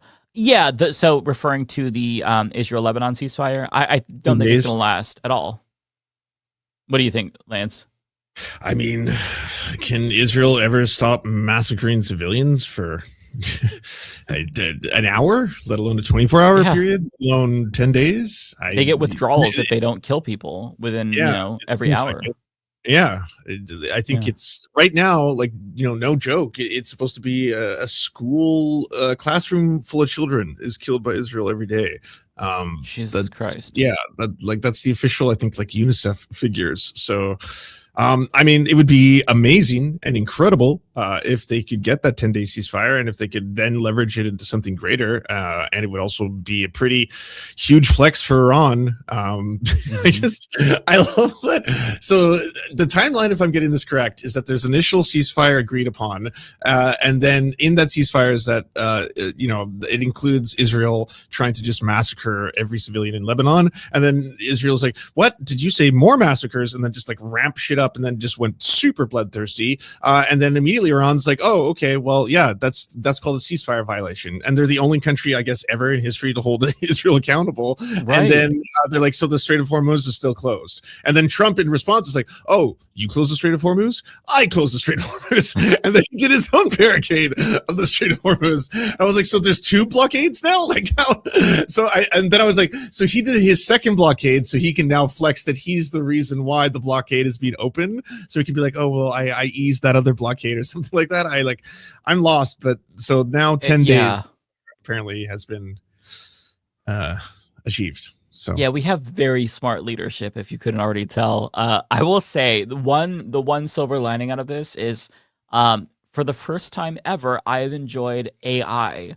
And it's the fucking music videos that Iran is putting out. The song "Young Country" is run by pedophiles is stuck in my fucking head. Like, it's so good. I mean, we're still full Butlerian jihad, but one exception was made. Okay, yes, exactly. Lego music video. The only time it's been used in a way that I found clever. Cartoon asks, did you hear Spaceballs 2 comes out next year? I did see that, yeah. I am sad to admit that I've never watched the entirety of Spaceballs 1 from start to finish. I'll probably have to do that. Yeah, I've seen it here and there. I remember when I was a kid, I watched it, and I was like, I loved Rick Moranis because, Honey, I Shrunk the Kids and whatnot. And I fell asleep, and then I've just seen like bits and pieces. I've never just sat down and watched the whole thing. I think I would really enjoy it, so I'm going to do that before. We should do like a screening for charity or something like that. That'd be fun. Yeah. Talk about that for sure. Okay, Chemical Dragon asks, Mike, I've been playing Expedition 33 slowly. Nice. But I suck timing dodges and parries. I'm using a controller on my PC. Does it get easier later on, or should spend more effort practicing this early on? It doesn't get easier later on, but you get better at it. I was really, really bad at dodges and parries at the beginning of the game. I think probably for like the first quarter of the game, I was ass. I was getting my cheeks clapped in every single battle. But by the end, you actually really, you learn a lot more about like what to look for, because each of the enemies, they really do telegraph their moves, and you start seeing repeat enemies more often. So you know their moves, and other ones, you just get better at it, right? You practice. So if you are struggling, don't beat yourself up. You're going to get better. It just is going to take a lot of practice. Once you get it down though, you'll get it down. It's still a challenging game, but you're going to get it down at some point. Just give yourself a little bit of time. Let me see here. The next one is from Spot Dogs, who says, "My condolences to Matt. From what I've heard, your dad was a great guy." Kowalski says, to Matt Bender, "My sincerest condolences, Matt, to you and your family. Bender dad was a powerhouse in the online left community and was a positive influence on literally thousands. Thank you for sharing him with us." That's a really sweet sentiment to send. Thank you for that, Kowalski. Yeah, very well said. Yeah. V-Man says, "One of the reasons," and thank you, V-Man, really appreciate the generous super chat. "One of the reasons I am both a socialist and a supporter of Puerto Rican independence is seeing the effects of capitalism on Puerto Rico, and my grandpa was 12 years old when the nationalist revolts broke out in his hometown in 1950. Yeah, I mean, I can imagine, V-Man, that would leave a lasting impact on your life, and especially if you're in this position where, Puerto Rico has been exploited for decades and you saw the effects firsthand. I don't blame you at all for being a socialist. So yeah, that makes sense to me. Thank you to 559BJM for becoming a YouTube member.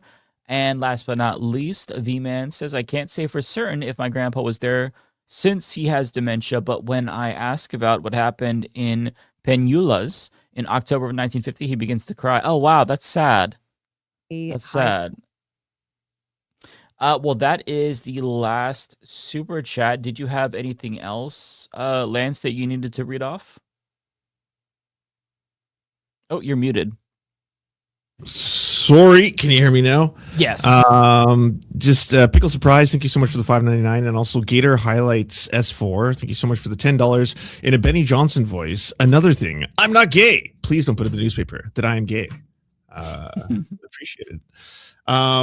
And someone is also saying in the chat, apparently in Expedition 33, you have to listen to the enemies. They have audio cues. So that's right. That's a really good tip. I forgot about that. Yeah. Do you want to raid Carolyn Kwan? Yeah, let's do that. Let me bring up Twitch here. Carolyn Kwan. Okay, good. I was going to say, am I logged into Twitch? Yes. Thank all the mods and all the chats for being awesome and keeping the place safe from the baddies. And we'll be back next week for maybe more Mafia people. Oh, and Mike is joining next week. He I guess lost track of time. Yes. Okay, well, everybody take care. Lance, it was so wonderful talking to you. Have a nice week, everybody. Always. Bye. Oh, wait. I totally forgot. Kowalski just reminded me. I was supposed to read the super chats from 2 weeks ago. That's right. Okay, before I close the stream, Lance already went. I will do that. Let me see if I can actually bring up those super chats on the stream. I took screenshots of every single one of them. Let me see here. I'm so glad you reminded me, Kowalski.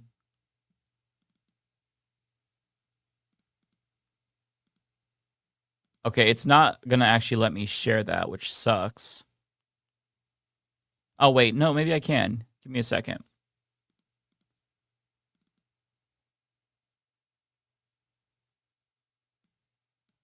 You know what? I think I might be able to do this. Yeah, okay, that actually works. Okay, nice. Okay. I'm just going to go through the list here. I'm not going to spend too much time on these because these are from a couple of weeks ago, so I might be lost. They might be referencing specific topics that we talked about 2 weeks ago, so forgive me if they're wrong. Just make Ariana read them next week. I won't make her read them, but so okay, let me go through these here. There's not too many, but Lord of the Viltrumites, Mike, what do you think John Fetterman would be like now if he never had a stroke? Maybe normal, hopefully. Mr. Nobody, do you think that we will see a Democratic Party that actually represents the base in our lifetime? I hope so. Can't say for sure though, but I'm fighting to make that the case. Nintendo Gaming Channel, karmic U.S. fake Christian states are literally keeping their Peter Griffin IQ citizen in poverty, illiteracy making them unable to read Project 2025. Okay, let me go to the next one here. Bring in that one. Remove the last one. Okay. Ryan Chan says, is Summer Lee the most underrated in terms of progressives? She just endorsed challenger Chris Rabb and is going to campaign with Abdul and Hassan. She is 100% the most underrated, for sure.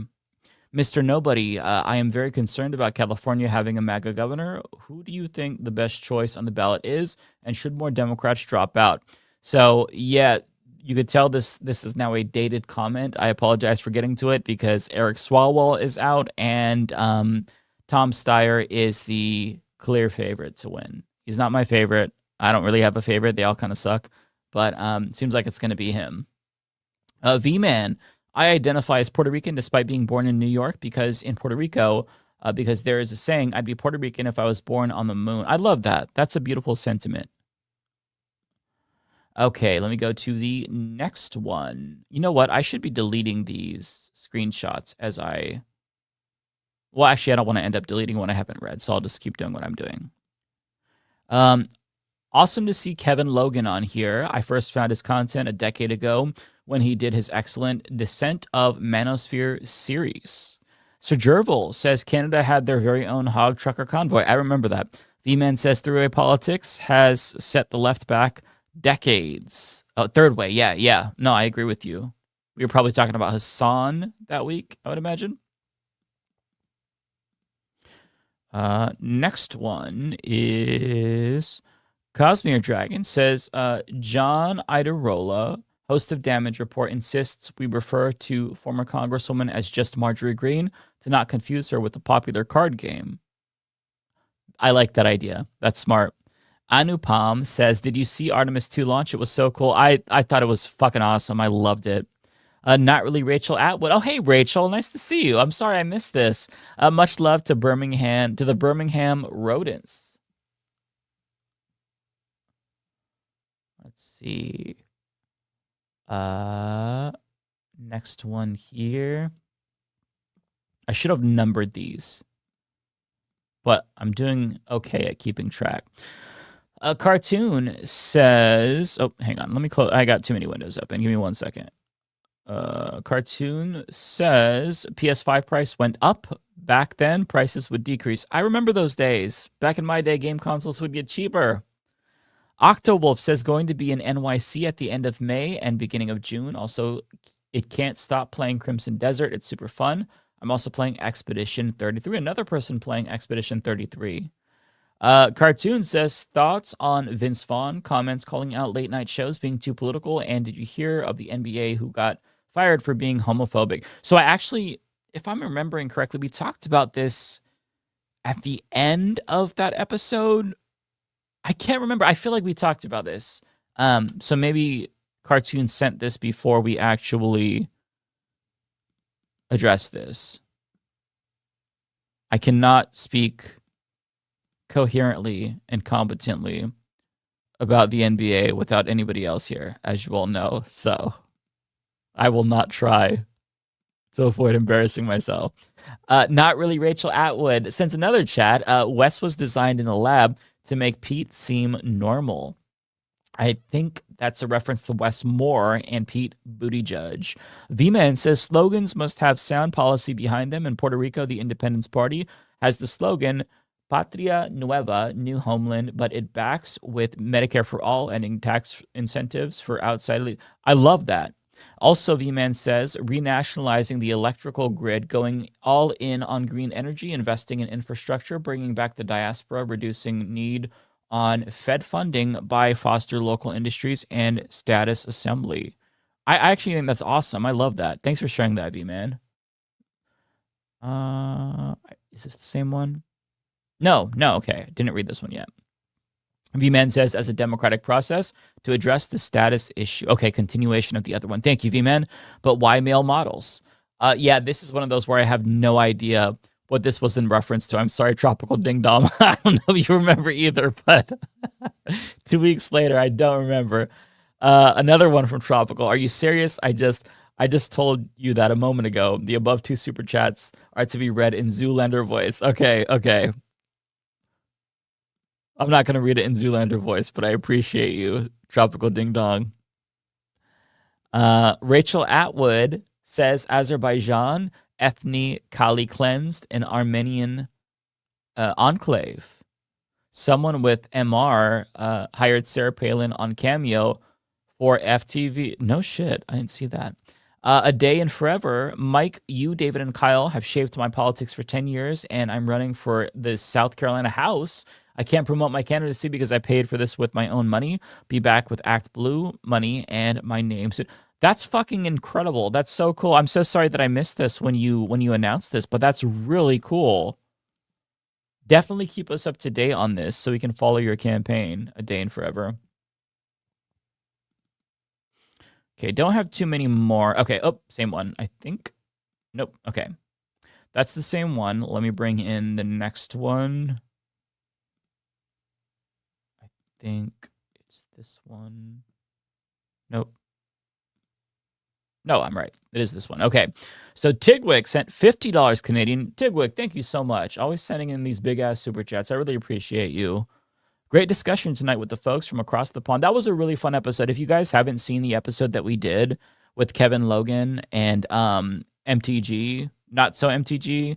Oh, I forgot her screen name. God damn it. But it's Magic the Gathering. It was so much fun though. Like 2 British leftists. That was such a fun episode. So go check it out if you missed it. Tamor from the 5 says, love seeing Helena and the whole Navarra crew. Yeah, she was Helena from Navarra. No Justice MTG. Thank you, Marigold. I was blanking on her screen name. Kevin is also part of the Turn Left Media with Curtis Daly, another good UK left media platform. Well, thank you. Thank you for sharing that. I'll check out the Curtis Daly or the Turn Left Media. Okay, I'll check them out. ABS said because AOC said she would put a ban on all weapons to Israel, do you think this means she's seriously considering a presidential run for 2028? Possibly. I think it also could be her trying to make sure she is more aligned with DSA in New York. But either way, I'm not sure what her motivations are, but I'm glad that she did make that change because that was a necessary change. Okay. Dooge327 says, just wanted to call out Ann Could, president of PSU, for being a piece of human trash to protesters and over her attempts to cut programs at PSU. Yeah, PSU has a track record of having complete dog shit presidents. So, yeah, shout out to these shitty presidents who don't give a shit about their students. Not really. Rachel Atwood says, wishing Ariana a belated joyous Nowruz. Coda says, when Pam got her pink slip, she was hoping it was an April Fool's joke. Also, losing Iran will cause our country to break apart like the Soviet Union. Yeah, so we did this episode when Pam Bondi was fired. That's crazy. 2 weeks feels like a year ago. Oh, okay, that's the same one. If I bring in the same one, it just like cuts to my face.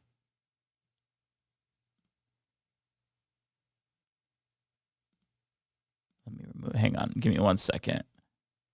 There we go. Okay. Sinister Intelligence. The mission to the moon is the only good thing going on now. Kowalski says, Americans will always do the right thing after exhausting all other options. Unfortunately, our leaders forgot what we did, so we are stuck in a bit of a Middle East war loop. Yeah.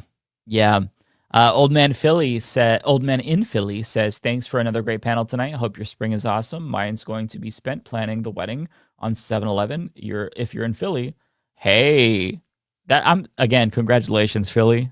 That's awesome.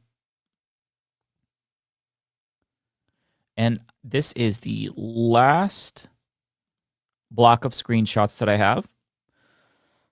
Excuse me. My throat is getting dry from talking nonstop. When there's other people, it's not as bad. Coda says, also remember it was conservatives who didn't want to join World War II. Pearl Harbor was good for FDR because then conservatives couldn't fight back.